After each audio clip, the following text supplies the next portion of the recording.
Hello, everyone. Randy here, back on the John Deere 2510 here again. Bit of an interesting setup going on here at the moment. We are still struggling to get the, I think the last video I referred to it as the number 4 cylinder. It's actually the number 1 cylinder because the block was flipped around.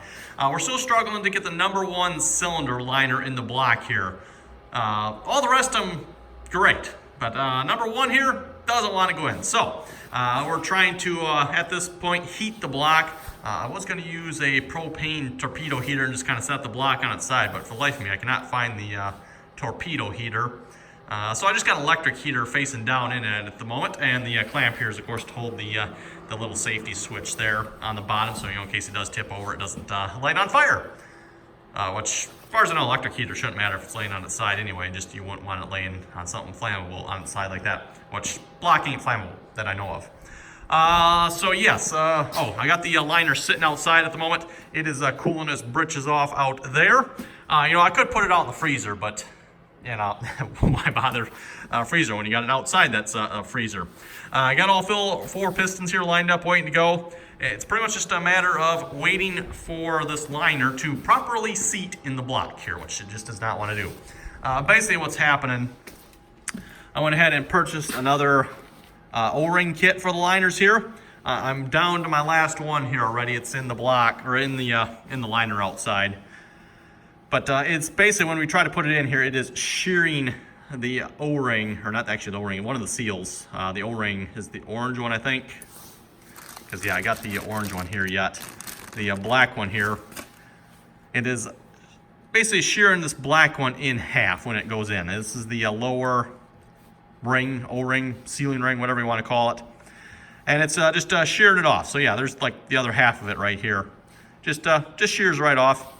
So yeah, since last video, spent a bunch of time wire brushing the inside of number 1 here again, just to make sure that's clean.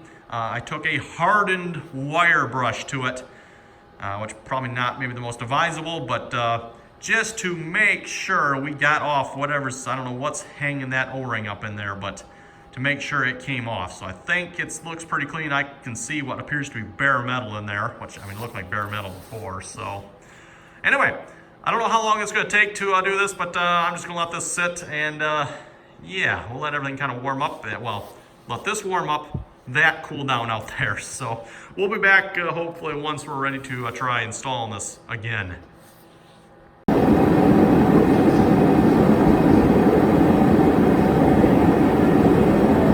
There we go. We got the number 1 cylinder liner installed. I didn't get it on video there. As you've probably seen there, we did find the torpedo heater.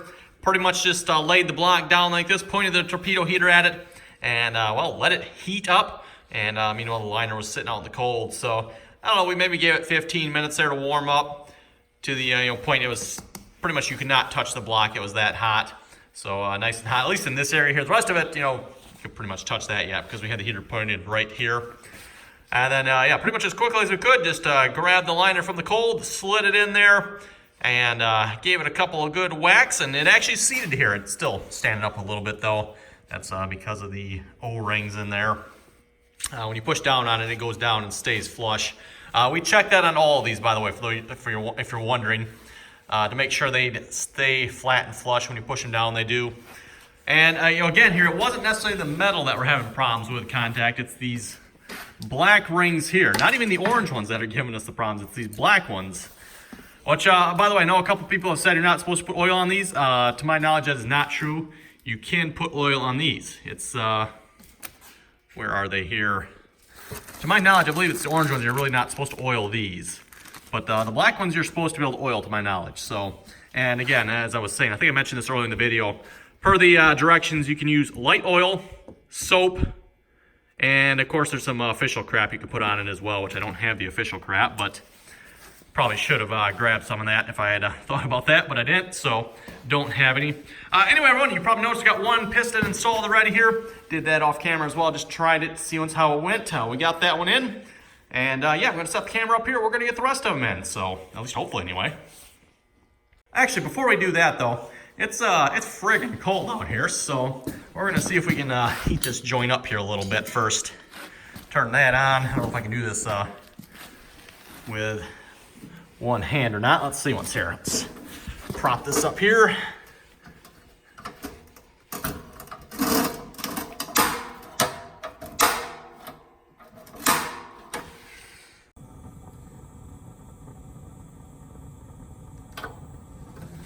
Okay, apparently the igniter on this must not work, so need a little extra help there. Let's see if this puppy will light now.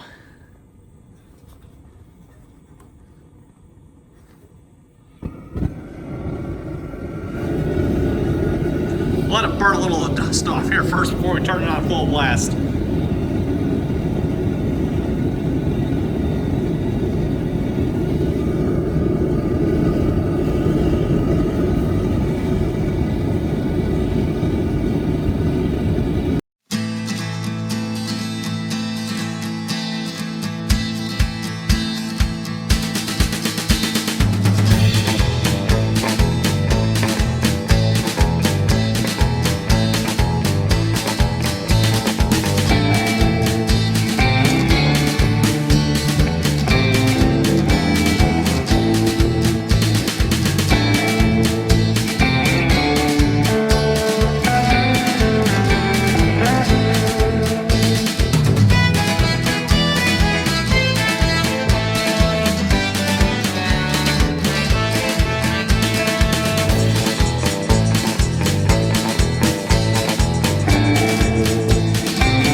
And there we go, everyone. Got 4 pistons in the engine here now. Next, I think we're going to be working on the rear block here, which I just finished washing off. Don't think I mentioned this yet, but we did get a new rear block here. So this is a new, well, not new, actually, just it's another rear block from a newer serial number tractor here that has the cutout in it for the seal here to sit into the rear main here, the rear main cover. So, or actually rear engine cover slash clutch housing cover or something other like that. So yes, we got to get the seal in there yet. Got it just leaning up against the heater here so it can dry out. Like I said, I just finished washing it all off. Cleaned all the old gasket material that was off of it. Well, I actually can't see that was on the other side there. Cleaned that all off. And yeah, washed it out. So we'll let that dry up here a little bit. It looks like it's pretty good already, but let it dry a little more, then we'll put the seal in. Again, for the seal here, this was the seal that was on the tractor. This is used with an older, oh wow, not sure what happened there. But anyway, older style or older serial number tractors, lower serial number tractors. And with the newer ones, uses this style of seal. So should be a much better seal. So yeah, once that dries out, we'll get that in there, and then we'll be probably putting the rear cover on there. I don't think there's anything else we have to do on the back side of the motor that I know of. So yeah, we'll get that done next.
rear engine cover clutch housing on here.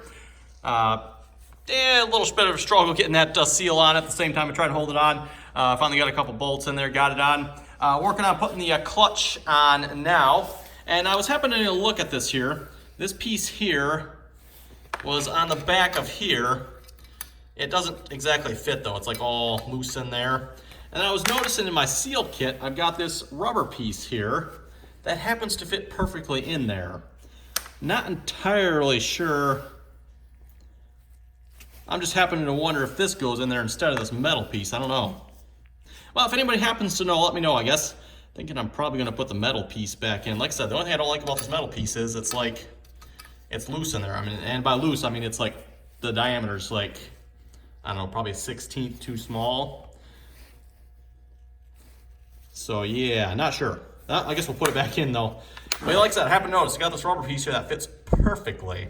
And I do mean perfectly in there. Interesting. Got a lot of rubber gaskets and stuff like that for this motor that I'm not entirely sure where they go. It's like, I don't remember taking anything like that off this block. So anyway, we'll continue working here.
And we're out of propane on the heater. So anyway, I guess that's probably a good time to wrap it up here for tonight. Got the clutch back on here. And if you noticed in the video here, you're supposed to center this inner clutch plate. I don't know if you can see that in there or not. Basically all I did was hold it in place with a screwdriver. Yes, they do make a special tool you're supposed to hold it in place with. But hopefully you got it close enough it'll slide in, and then once we got it slid in, we can of course release the clutch, or actually which one is it here? The set. Yeah, so once we release the clutch there, it should be able to center itself, hopefully. But what we're gonna plan to do next here, and it won't be this video, next video hopefully, we're gonna marry the engine here back to the tractor here. And then of course we'll get the rest of the stuff on. So anyway, we're gonna wrap it up here for this video, folks. Thanks for watching. Be sure to like, share, and subscribe, and until next time.